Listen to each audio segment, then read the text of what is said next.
Why am I here? Why are we why are we ever here? We really don't what the fuck what's the fucking deal with cheese? Look, I don't know if you know who I am or not, but I used to be a former politician. I didn't have the best views. I honestly thought gay marriage should have ended in World War 67. Uh, I kind of just like sent all the gay people to war with the Allegheny Ranch, and I don't think they're alive anymore. I think the team shall die. But there is one thing that I truly love, and I think that's the reason why I got kicked out of politics, because I tried hiding this VHS tape in the vault, and they wouldn't let me hide this evidence to such a shock terror footage movie known as Hip Hop Kids. Excuse me for a minute, I'm getting way too stressed out. Do you think you wouldn't mind? I know it's not my house, but fuck, come on. You got a spoon? Shit, yeah, come on. Ryan, you look like the mouse from Fantasia. What the fuck are you doing? The person I was visiting, his name was A.A. Ron, and he wasn't looking too happy that I was in his house trying to smoke some crack and meth. But you can take a fat bong rip. He slams down a gravity bong as a room full of people watched me. I need to tell you all something. I'm not who you really think I am. No, not at all. My name's Esteban. I don't think I want to hear you talk anymore. Just take a fucking hit of the bong. Oh!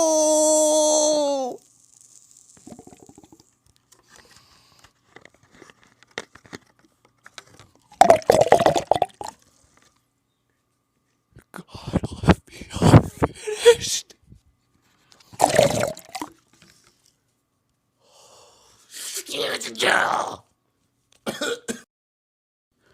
I showed them a picture of the VHS tape that I wanted to show them.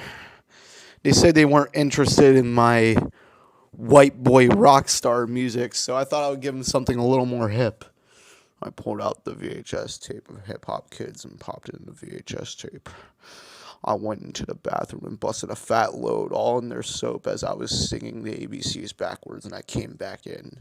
I sat down and I played a DVD, and it had super hyper realistic music playing, and suddenly the DJ popped on the screen for the loading menu. What the fuck you waiting for? This is Hip Hop Kids area. You're indoctrinated into the cult. You're gonna really love this shit. All we do is non-stop hip hop music. He then spun a record, and some dude in some weird jacket, what looked like a beret with pins in it, and really baggy pants came out with a microphone. I'm about to do the chupa stomp. Stomp, stomp, stomp. Oh, yeah, that's how we do it in Hip Hop Kids. The DJ came behind the lead singer of Chupa Scabra and stuck a telephone up his ass. I'm sorry, but this number wanted to call you. We had to warm up your asshole before we bingled you first. Let me tell you about this one girl who joined Hip Hop Kids that didn't really make the cut. He started into the story, and the intro to the movie started out as usual. It started with the DJ just spouting off about some random shit about a stupid group called Hip Hop Kids. I wasn't really enjoying this movie, and by the time, Aaron seemed to be really fixated on what was supposed to be the original entertainment that I threw down in the toilet. It then cut to the main character, whose name was Allison. She was wearing a Speedy shirt, and she was contemplating her life about being a lawyer, but she never thought that she would be indoctrinated into the Hip Hop Kids cult in the high school. See, she went to Belmont High, or whatever the fuck that school was named. It's somewhere in New Jersey. It's really dirty. You see, she was in the basement trying to fish some pills out of her areas because you can't like bring drugs to school or something. I don't know. And luckily the camera didn't show it, so I'm like glad I didn't have to see that like disgusting shit. But someone put the microphone really close, and you could just hear the sliminess just. And then it flashed her really quick, and she was elbow deep into her stomach. You then hear a loud roar, scream, and for some reason, an elephant trunk. She finally realized what she pulled out was a jar of Dex milk. She drank it down to the brim and then started to eat the students' faces off like it was candy. She went fucking insane. It looked like the goddamn bath salt incident in Florida. This situation was so intense they had to call Malibu Dan the family man. The guidance counselor was babbling off about like a dead kid or something and how like they couldn't solve it. Malibu Dan stormed in and said he could solve the situation, and he left without solving anything. Leaving the guidance counselor to look awful, Mr. Ferguson stomped into the classroom. But I'm not part of that story. I didn't pay attention to that. It was Allison. Allison wanted to leave hip-hop kids because her father didn't approve of it. But no. You see, this tells a dark story of how Allison's tragic fate came. The kids from the hip-hop kids wouldn't let her leave hip-hop kids. She tried leaving hip-hop kids and went for the exit of the front door. Suddenly, they grabbed Allison, hitched her up into a stake, and almost burnt the whole thing to the ground and tried her for fucking witchcraft because she doesn't want to do hip-hop kids. As soon as you're in, it's blood in and blood out, boy. Some dude said while eating a Pop-Tart. Someone was watching the Sam Raimi Spider-Man films and...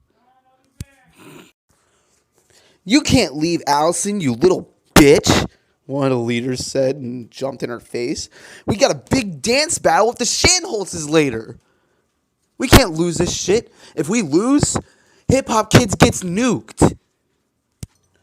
All the hip-hop kids started simultaneously breakdancing while cooking crack. They were somehow in a meth lab dancing with gas masks on like they were cooking it, but they weren't really cooking it.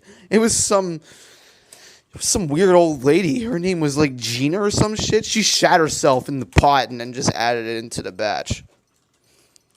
All while doing this break dance, they surrounded Allison so she couldn't escape. They gave her 16 tabs of acid and 15 mushrooms and watched her freak out while some dude sung Richard Hung himself. "You see, Allison, this is the reasons why we can't lose in hip-hop kids." She said, Fine, I'll stay in." They gave her some baggy clothes and a jumpsuit, and they told her never to change her clothes again. "Even if it gets dirty, you have to soil yourself and still wear it, you bitch." At this time, I wanted to go home, but I couldn't find where my friend Aaron was. When I looked at the clock, it was only 2 a.m. I wonder where the hell all my friends could be. I somehow got this text on my phone from an anonymous user, though. "We need you to come into work right now. You're scheduled." I quickly bolted on my outfit and sprinted down the street trying to get my pants on. I almost got arrested for indecent exposure or whatever. I don't know how to do that stuff, you know. But by the time I got across the bridge, I realized I wasn't on the schedule at all. No, I wasn't. "You owe me $50, you Hank fuck." As soon as I got in there, the first customer slapped his nutsack on the counter and ordered a McChicken. I kind of recognized him because he was a local rapper called Lil Mar. He said he wanted a McChicken for experimental reasons, so I got him one. Well, he showed me a video of him aggressively fucking it until he cummed in the bread. I blocked him, and then I wondered what I was going to do because my girlfriend saw that. Now she's blowing up my phone 27 times a day or whatever. Like, fucking leave me alone. Fucking calling out. God damn it. Dude, no.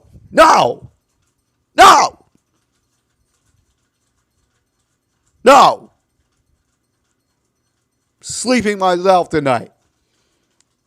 Ow.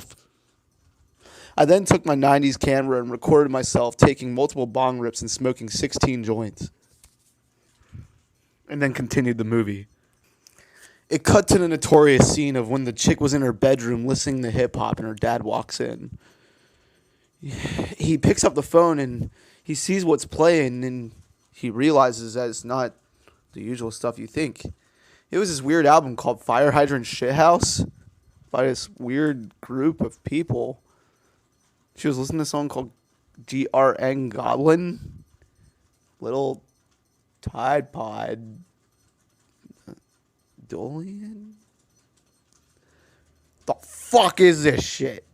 It zoomed in on his face. It was Max Wright. This ain't fucking right. You're listening to that trashy new age yo boy music. Get the fuck out of my house, you dumb bitch. He then lit a meth pipe and went to his homeless boyfriend to go fuck him. She then gets on the phone with the dude from Hip Hop Kids. I can't remember his name, but he looks like Zac Efron if he was really fucking retarded. My dad doesn't approve me of being a hip hop kid. Bummer. Yeah. Sometimes I just think life is too much. Okay. Sometimes I feel like I just can't do it anymore. Okay. Sometimes I feel like I want to act against my father. Center.